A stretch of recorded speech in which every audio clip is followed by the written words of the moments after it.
প্রথমবার এই ধরনের শ্যুট করতে চলেছি আমরা। এই দেখো কতজন ক্রু মেম্বার আছে আমাদের।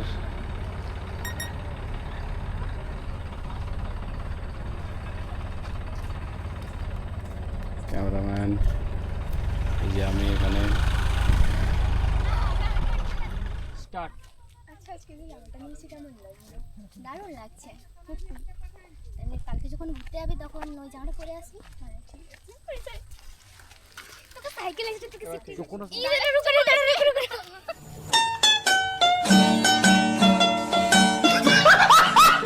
तो सीन का चौपाट कर दिया तो इधर दाढ़ी गिलो ऐसे पूरे। अरे इसका नहीं करना था यार। আমি আসছি তোর পিছনে পিছনে একটু ছুটে ছুটে তো গাড়ির নাম্বারটা দেখার জন্য আর কি একটু আগে দিয়েছো। দেখো শ্যুট কমপ্লিট হয়ে গেছে আমাদের। এই যে দুজন চোর আর এই যে দুজন হচ্ছে নিরীহ ব্যক্তি যাদের ব্যাগ চুরি হয়ে গেল। এবারে আমরা বাড়ি চলে যাচ্ছি। ব্যাগটা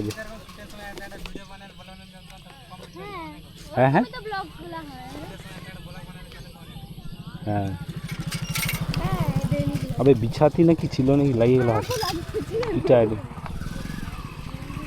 चलो चोर भाई साहब चलो बाड़ी चलो। अबे मानी बैगटा আছে তো ব্যাগের ভিতরে। সত্যি সত্যি নাহলে মানি ব্যাগ কাই পড়ে পড়বে দেখা যাবে শ্যুট করতে। দেখা যাক আজকের ব্লগটা কি দিন গেল ভাই। আজকে আমি মরতে মরতে মারলাম। আমাদের টার্নিংয়ে মকরমপুরের রাজা হোটেলের সামনে যে টার্নিংটা রয়েছে, একটা মারুতি কি বলবো গাড়িগুলোকে নীল রঙের, আমার জানা নেই, মোটামুটি নীল রঙের মারুতি 130-140 স্পিডে আসছিল। মানে রাস্তার উল্টো সাইডে ছিল, প্রচণ্ড গতিতে কন্ট্রোল হারিয়ে টার্নিংয়ের এখানে মিডিলে বিটে মেরে আমার দিকে চলে আসছিলো প্রায়। যাই হোক করে কন্ট্রোল করে সাইড করেছে, নাহলে আমাকে উড়িয়ে দিত। আর কয়েক মাইক্রো সেকেন্ড যদি এদিক ওদিক হতো বাস আমি ফটো হয়ে যেতাম। আজকে মালা চড়ে যেত আমার ফটোতে। বলে বাবার কৃপায় আজকে আমি বেঁচে গেছি।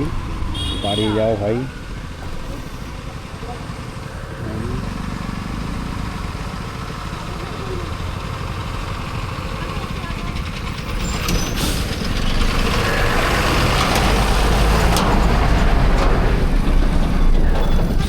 চান বেঁচেছি ভাই আজকে।